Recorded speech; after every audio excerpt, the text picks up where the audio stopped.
Երբ փոքրիկին որևէ անվամբ են կնքում ու հենց նույն անունով էլ սկսում են կանչել կյանքի առաջին իսկ օրերից, նա արդեն վարժվում է դրան, այն դարձնելով իր ես-ի անբաժանելի մասը։ Հայ իրականության մեջ տարեցտարի նկատվում է հոգեբանական բեկում, նվազում է օտարամոլությունը, օտար անուններն իրենց տեղերը զիջում են հայկականներին։ Սիրում են դնել Նարեկ, Մարե,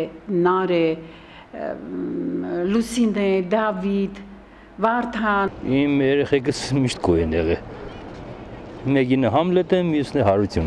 Հարությունը մեր հայկական հին անուններից է։ Լավ է, երբ օտարազգի կամ օտարահունչ անունների թիվը չի գերազանցում հայկական ծագում ունեցողների թվին, սակայն նորածինները շատ հաճախ հենց այդ անուններով էլ կնքվում են, ասում է Եղեգնուհի Խաչատրյանը։ Պակաս ցուցանիշ չունի նաև հեռուստասերիալների բարձր հեղինակություն վայելող հերոսների անունները։ Շատ են դնում նաև Ալեքս անունը, Միլենա անունը, երբեմն նաև հեռուստասերիալների անուններից են նաև դնում։ Թորներից Գոր կինոից Գոր Վարդանյայով։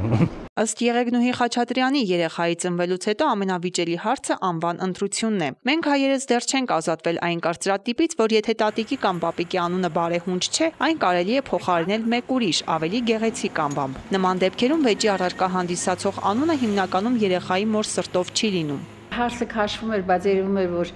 դե չէր ուզում եփրակցի, եւ փորձեցի այդ երիտասարդին ամուսնուն համոզել, որ գիտես, հին անուն է, հին հայկական է, 21-րդ դարում է, երեխա մեծացավ, անպայման կուզենա գդի մի կփոխի, այսպես զրուցում ենք, բան, եւ երիտասարդին ինչ պատասխանեց, դա ես երբեք չեմ մոռանում։ Հանկից նայեց ինձ, ասեց Տիկին Խաչատրյան, մոր անունը հին չի լինում։ Ինչ դրեցին անունը։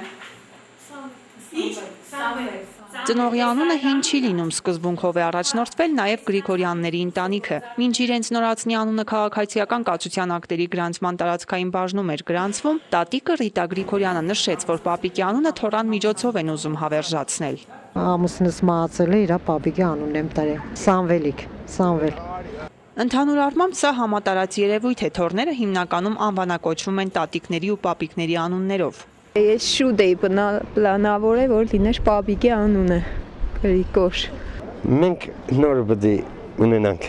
ու տնենք։ Ու ինչ պիտի տնեք։ Եթե աղջիկ եղավ Հրանուշ, եթե տղա եղավ Վլադիկ։ Իմ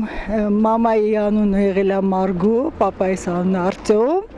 այդպես էլ մեր երեխաների անուն դրել ենք Մարգարիտա եւ Արտյոմ։ Լինում են դեպքեր, երբ քաղաքացին չհարմարվելով իր անվանը ցանկություն է հայտնում փոխել այն։ Ըստ տարածքային բաժնի պետի նման ցանկությամբ իրենց դիմում են հատկապես դեռահասները կամ չափահասության սահմանը նոր հատած երիտասարդները։ 16 տարեկան, 15 նույնիսկ այսպես, որոնք տատի պապի անուն ա դրվել, հիմա չեն ուզում, հաճելի չէ, ուրիշ անունով են կոչվել, դիմում են եւ դրա համար համապատասխան գործ է կազմում, եզրակացությամբ ուղարկում է Արդարադատության նախարարություն, փոխվում է դրանց անունը եւ ստանում են նոր ծննդական նոր անվան անունով։ Նշենք, որ մինչ այս պահը Գյումրու քաղաքացիական կացության ակտերի գրանցման տարածքային բաժնում գրանցվել է 42 երեխայի ծնունդ, բոլորին տրվել են հայկական անուններ։ Ալա Բաղդասարյան, Արթուր Մարգարյան, Ազդարար։